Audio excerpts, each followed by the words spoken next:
I wouldn't mind you putting this on Oleo and stuff as long as my name wasn't mentioned or my address. Yeah. So you have total anonymity there. This is my son Ian. Hey, how you doing? That's the bad dog that barks a lot. That needs his collar tightened so it stops him. So yeah. What does it mean, man? The duck just having us out. So I introduced the ducks to the system. They live up and down, but they go in there and swim and drink, but they usually eat down here. But the ducks are actually part of the overall system. They're very clean. They were raised here, so they're not like coming in with bacteria. They came in as ducklings, so they've only known the pond here.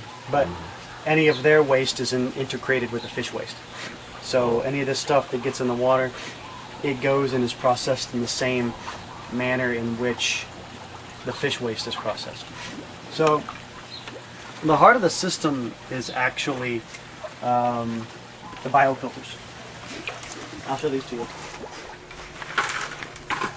Basically, what happens in here? Where's Brad? I think you're on the phone. So basically, the reason this can work is because of bacteria. And the bacteria bioremediate the fish and duck waste. So, believe it or not, the bacteria is commercially available from Home Depot, Super Sludge Remover. What this is non-pathogenic, that means non-disease causing bacterial cultures. And then I inoculate the system with non-pathogenic aerobic, meaning they use oxygen, bacterial culture.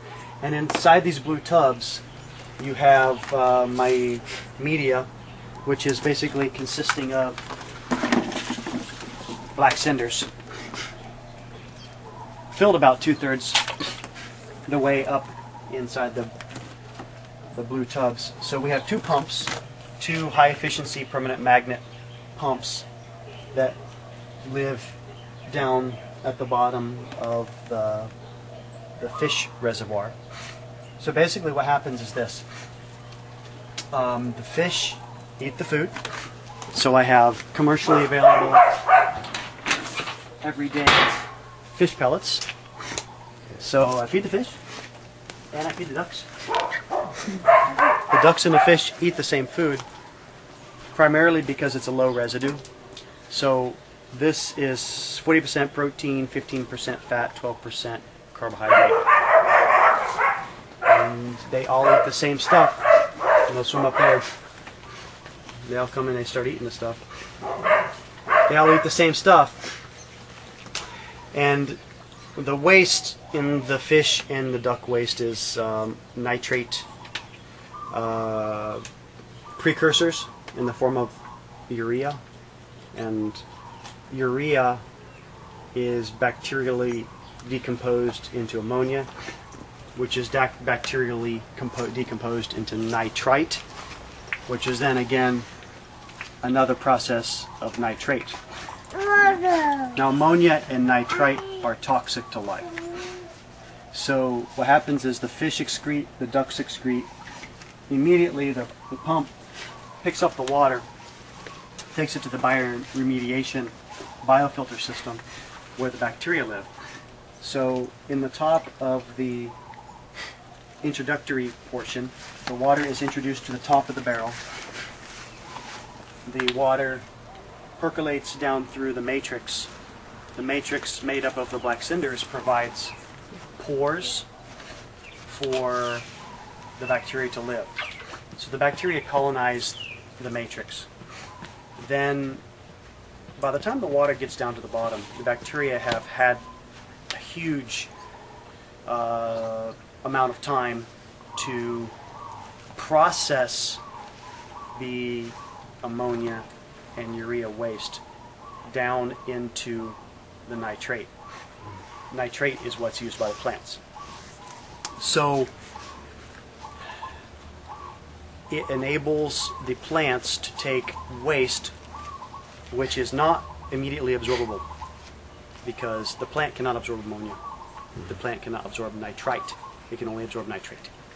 So it is because of the bacteria that render the wastes into usable plant food. So, from the bottom of the blue tubs, so the water is introduced to the top, goes to the bottom, it goes to my header, which is connected to a manifold, a balancing manifold. And then I also have different sort of maintenance plumbing fittings. This is a backflush valve. So in ever the event that the system becomes bogged down with too much organic matter, in which the system starts to clog, I can reverse the flow of water and backflush from the bottom to the top, expel organic laden water from this port here, and water the plants around my house. So this would be where the water would go in, close all the valves at the top, open this valve, and backflush the system to clean out any excess organic matter that is restricting flow, basically water. So the water goes up and to the top, and over here you have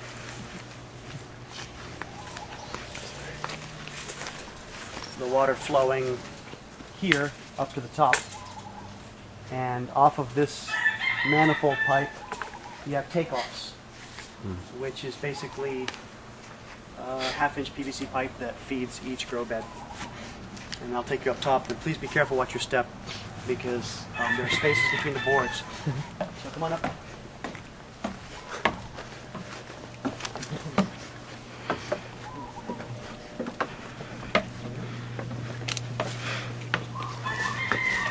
So I'll start you off right here at the very beginning so you can take a look at what we have. So here you're going to see manifold pipes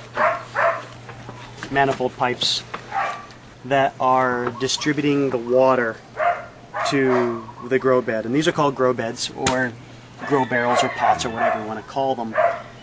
This is the place in which obviously the plants take root. So again, we have our ubiquitous black cinder media, which is very light and very porous, giving additional bacteria places to harbor, and also it gives the roots structure.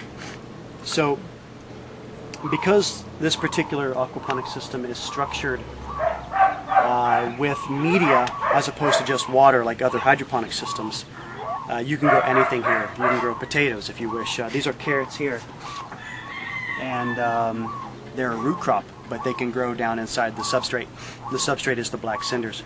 So again, we have the water coming in at the top, and we have a valve that controls and balances the water flow, because remember, at the beginning of the inlet pipe, the pressure is higher than all the way at the end of the inlet pipe.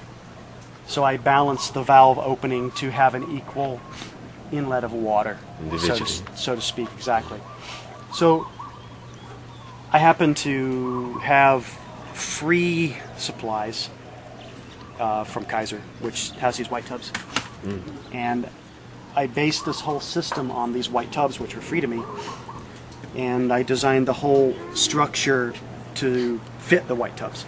So I have the main walkway down the middle, and then they're 25 inches by 22.5 inches in this direction. And so I bolt them together to form what I call a quad. And a quad is a fourplex, basically 4 tubs bolted together. But the tubs are not independent, they're all linked. Underneath the tubs are plumbing fixtures that allow the tub, this tub, to drain into this tub, and then down into the drain.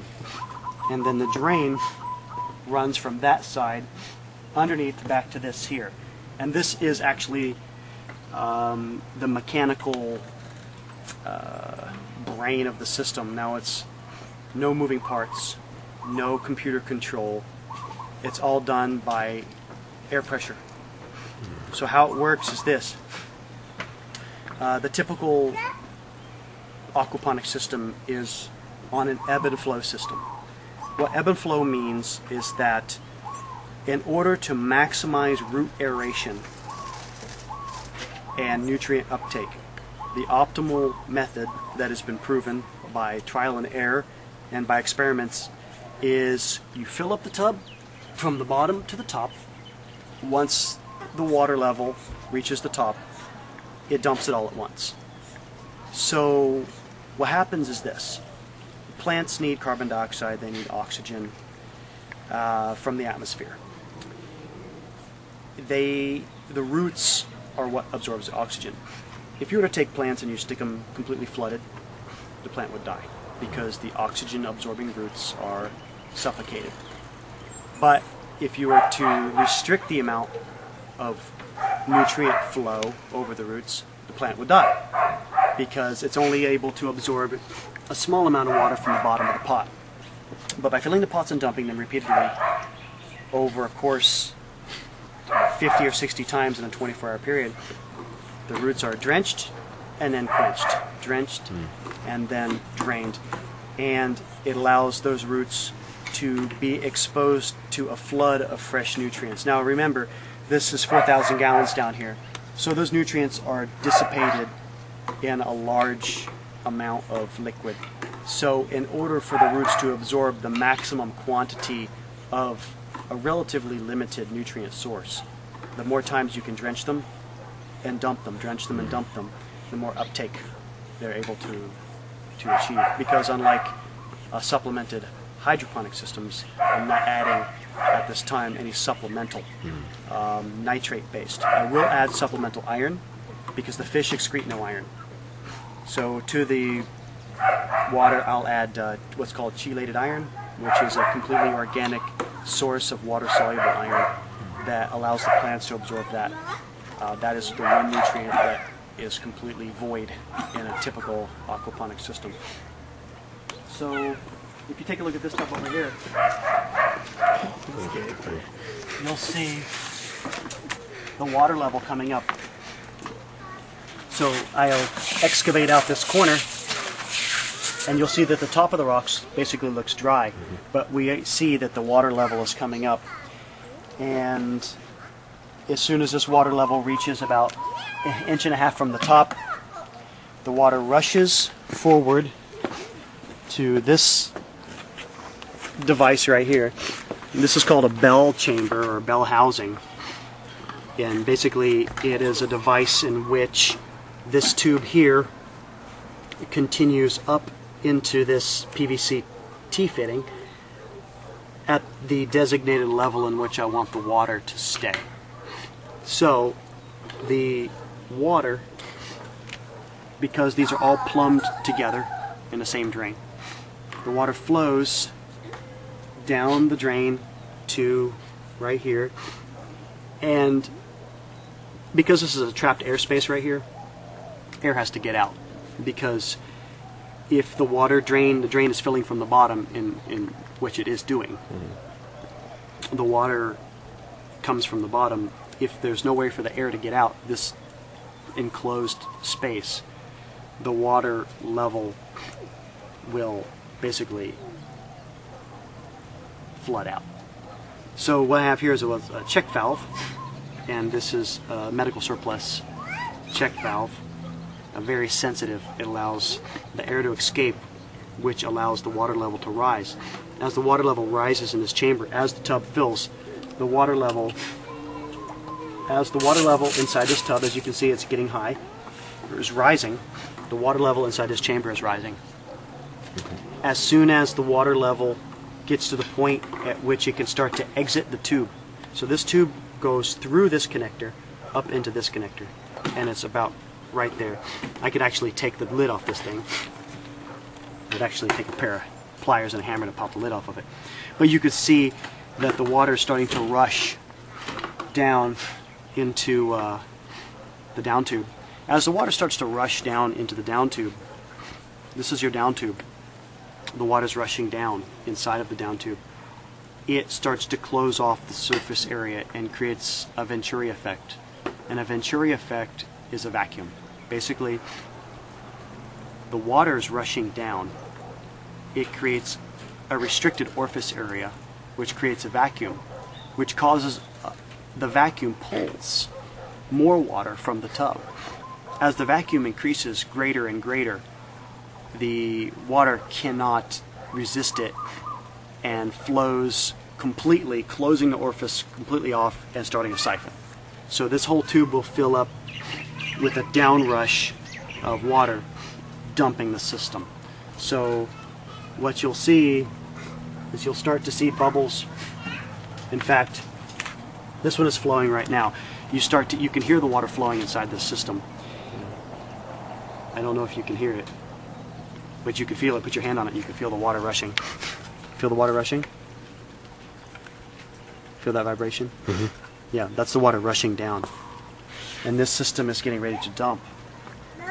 So the water's starting to rush, and as it rushes, it creates a vacuum and pulls more water, and rushes and pulls more water and rushes.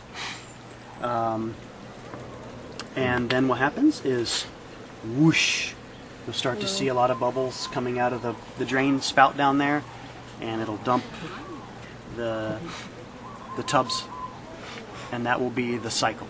That's the ebb and flow system. And here you can hear it getting louder and louder.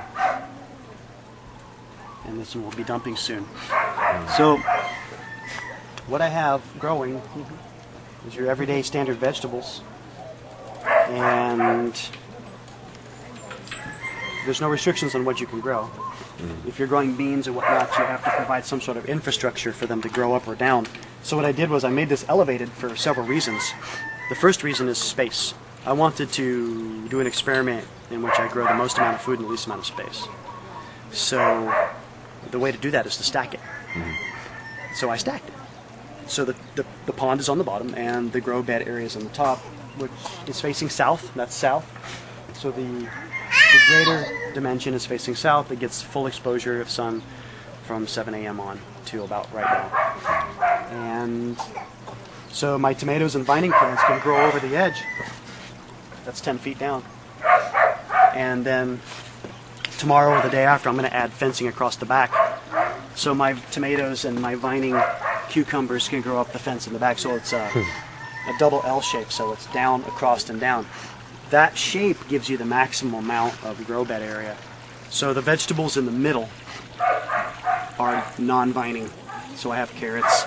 This is chives, bush style. Here, now you can see the bubbles down there? Mm-hmm. Yeah. Hear the sound? See the water level dropping? Yeah. The siphon is starting. So it's dumping in a rapid format. All the water from 8 beds, 8 of these tubs that are plumbed together. And you'll watch the water level drain. It'll drop. It drops first from the middle and then from the edges until they're all uniformly dumped. When it's dumped, it starts to suck air because the drains that are in the bottom, which are perforated PVC pipe, start to suck air and break the siphon. So you can hear the flowing water. This one's dumping, it's starting its siphon, and also over here, this one is bubbling and dumping its water load. So they're independent. So there are 6 circuits here. Basically, a circuit is a reservoir, a bank of tubs that are plumbed together. So they function together. The other way to do it is just have one big tub, but you have to use the resources that you have at hand. And these were free, so those are the resources that I had at hand. And that's pretty much it. You can plant and replant multiple numbers of times because the bacteria are still digesting inside this gravel bed. Any organic matter that is left inside after the plants have grown will be digested. So the organic matter is decomposed and goes back to the water where it came from. And because the black cinders are inorganic, they never rot away, but the organic matter does. So I also save all my seeds. So these are lettuce that I've let go to seed, and this is green bib lettuce, and I'll harvest these seeds and plant for the next generation. And so what I'm growing here, I have green onions, which are probably the tallest green onions you've ever seen.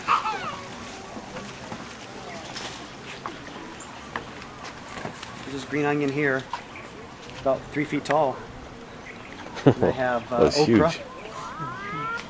Plenty of okras here. I have 4 different varieties of beans. These are yard-long beans here. So these are those Asian yard beans. This is my radish. These are Waimanalo long purple eggplant. Eggplant. More different variety of long beans, not quite as long. These are cherry tomatoes here that have gone crazy. You can see that they grow prolifically. Right there's the buds, there's the new growth. And they grow prolifically, and I let them hang down over the edge. And back here I have green peppers. I have sweet banana peppers here. There I have more bok choy. This is all bok choy. I love bok choy, so I go bok choy crazy. This is bok choy, bok choy, bok choy everywhere. And I save all my bok choy seeds so I can just have a limited self-renewing cycle. If you look up there, I got a wind turbine, which when it's windy spins and creates power. And that power in turn helps to power the motors in the pumps. And then I have solar panels that are going to be installed that I haven't done yet, which will also create a completely energy independent system. If the power should ever go off, the pumps will still run. Now, many people say, well, what happens when the power goes off and the pumps do stop running? Well, you have a reserve of water in each tub. The pump could completely stop running and the tubs will still be fine for about a week. After that point, they start to suffer. And that's about it. Any questions? It's blown away, man. But you can use this footage for anything you want. I think the dissertation was... Our pastor has Mike has a private channel. He's gonna send us his thing on a private channel. Yeah, put them on there. Yeah. You can put this on there. I'm okay with it. This is. Thank you. Yeah, he just started looking up aquaponics. How much did you